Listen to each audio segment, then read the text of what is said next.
Hi, everybody. Welcome to Coffee Break Session. Of course, I traditionally have my coffee.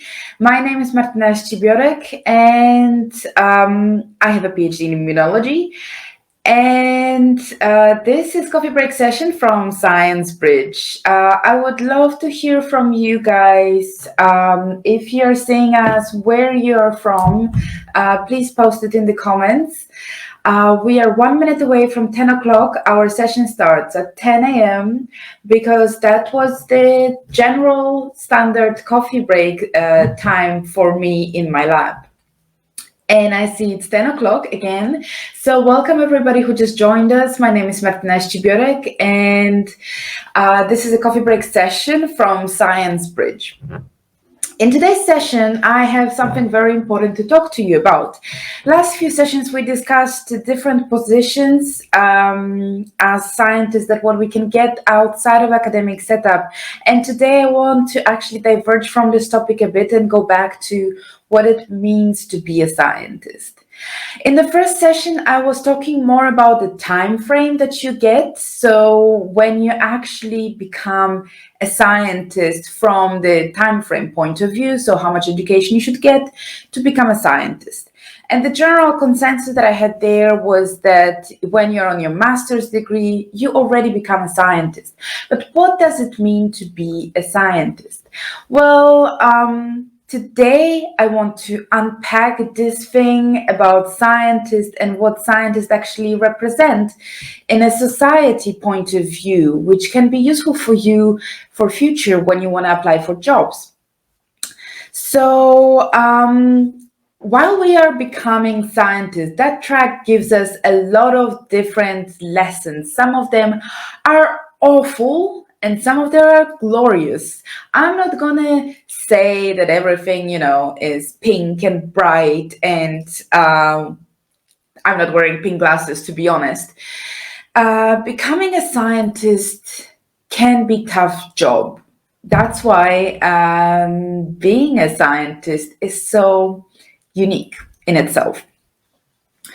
So, as I mentioned, there is a certain time frame that requires you to learn a lot of skills and a lot of knowledge that has been already known and it's in your books. So let's say you are on your master's. From my personal experience during my 10 plus years in academic setup, I visited about 5 different labs in 3 different countries. Well, actually 4 different countries. So I would count in, let's say, 6 labs. I spent on average about a year in each lab. I'm saying on average because some internships were longer, some were shorter. My PhD itself took me 4 years, so that was quite a journey. And that journey in itself had a lot of lessons that it's not only related to strictly particular science topic that I had to unpack and analyze and write up.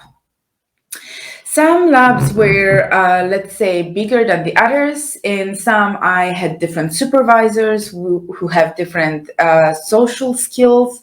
And by social skills, I mean anything. I mean the communication with you, whether it is on day-to-day basis, or teaching skills, teaching methods.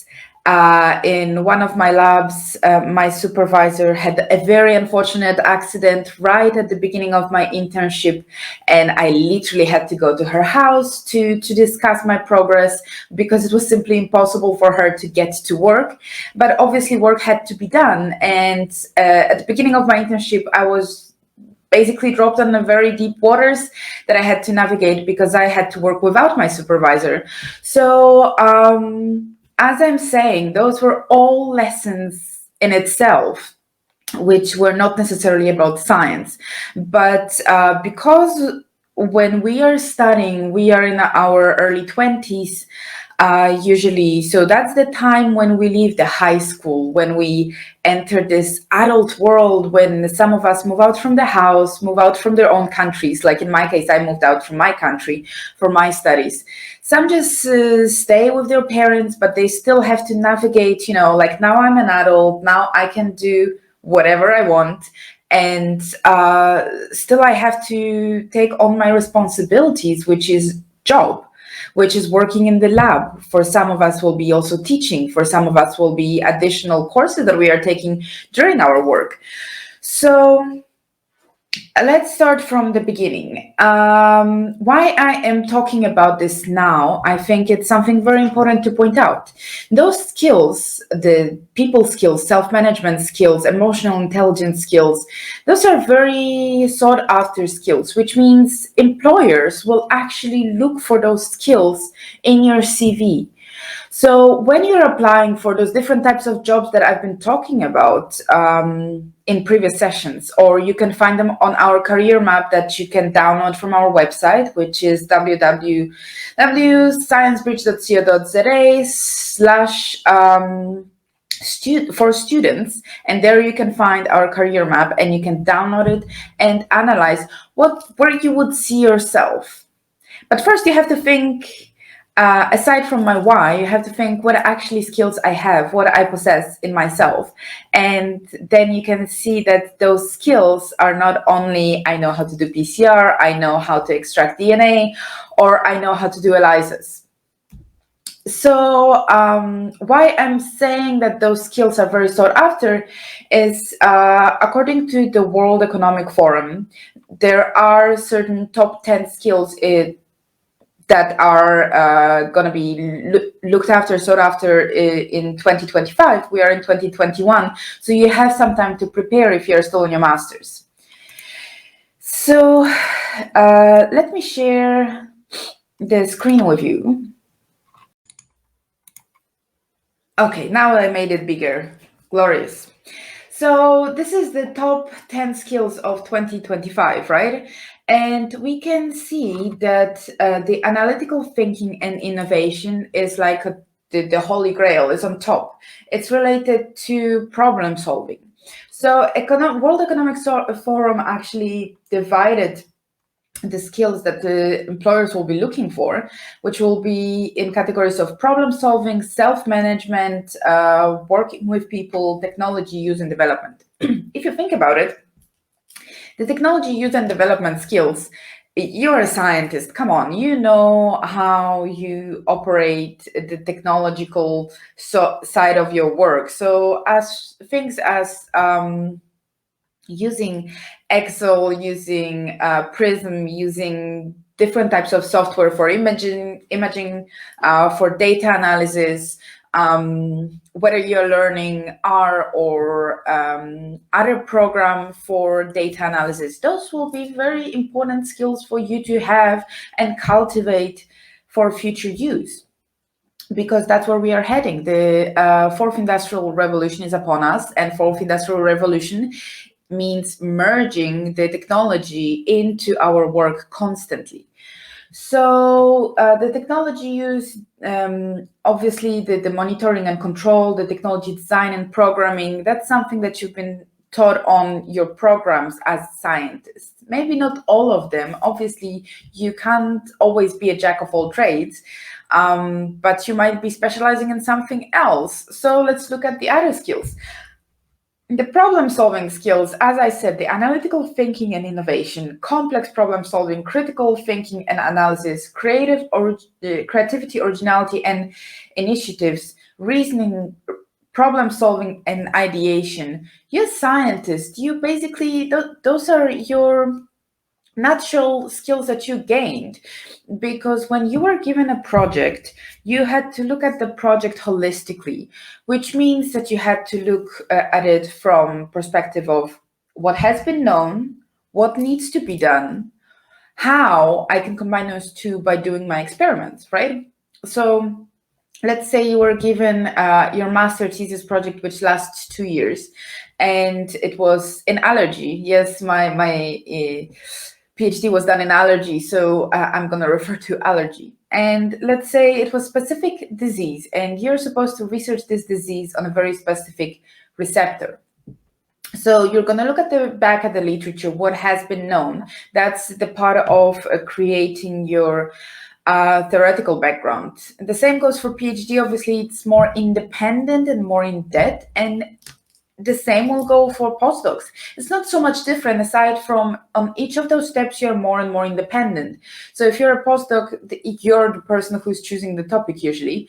If you are a PhD, you're still going to be given the topic for your PhD. However, all the work will be very, very independent and for much longer than if you're on your master's and you're given a topic and your supervisor is working with you on it. So, when you're analyzing the theory at the background, you are given certain questions that you need to answer, or you're formulating those questions yourself. That's basically your critical thinking and your analytical thinking in a nutshell. Then while you're doing it, you are ideating your next experiments that you can do to prove or disprove certain theory. And while you're doing all of that, and that goes under the creativity, originality, and initiative. But while you're doing all of that, you're going to encounter problems. Like, it's a given. I'm sorry, as I said at the beginning, I'm not wearing pink glasses. When you're doing experiments, you're going to have to do troubleshooting, because what you read in an article is not always the reality that you're going to encounter in your own lab. So doing troubleshooting, some things will not be working according to the plan.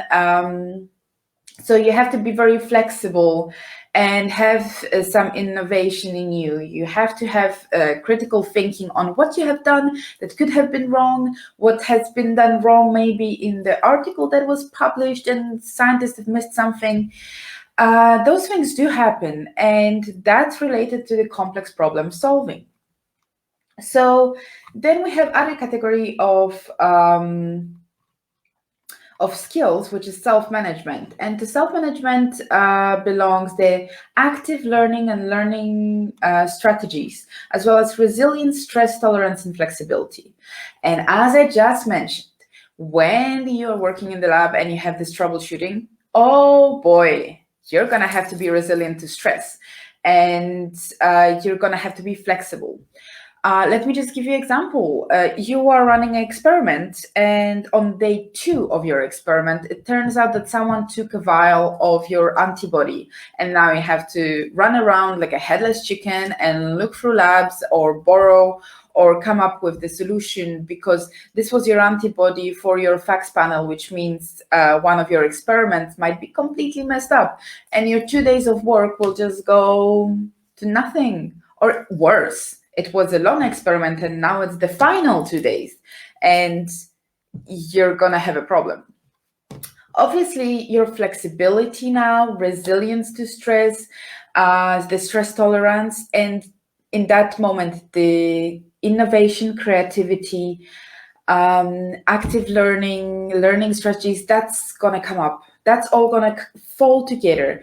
And okay, it can happen. You fall apart, you cry for half an hour, and then you pull yourself together, go back to the lab, and continue. Stressed, not stressed. You know what? Sometimes being vulnerable and crying it out, maybe not the nicest way of doing it, but it's going to help you to relieve the stress. I'm just honest with you. Those things do happen.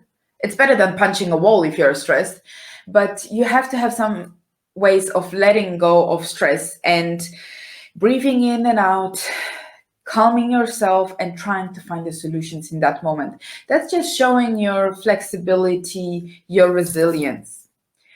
Now, the active learning and learning strategies, again, when you are studying, when you are mastering your projects, you're going to come across things that you don't know.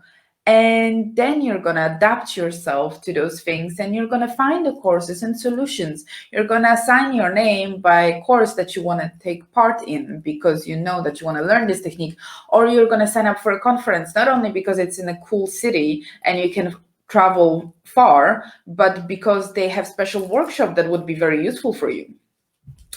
The last category is working with people.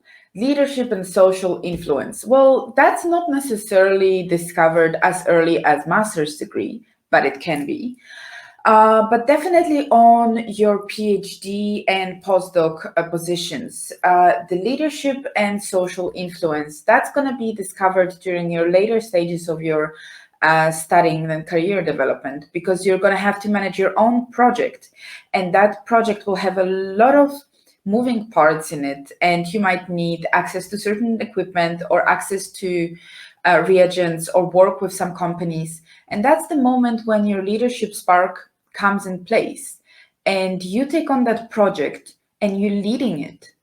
And that's what leaders do. They are leading their projects. And social influence is how you're going to work with people in the moments of either crisis or even before the crisis happens, when you basically have to decide that you have to work in certain timeline, or the costs are exceeding, or they are okay. You have to navigate the working in the group, working with your supervisor to be able to push forward the results.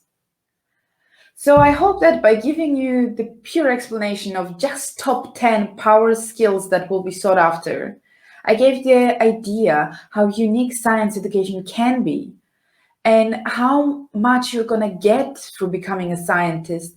And if you're on that path, how much you already got.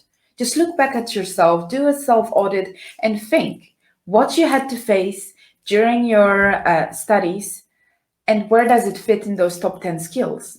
And you're going to see that you learned quite a lot, quite a big deal of skills that are aside from your scientific knowledge. I hope this helps you today. This is end of our coffee break session for now. I will leave you to this beautiful day, and I hope that we can meet in a week time again. Have a lovely day further.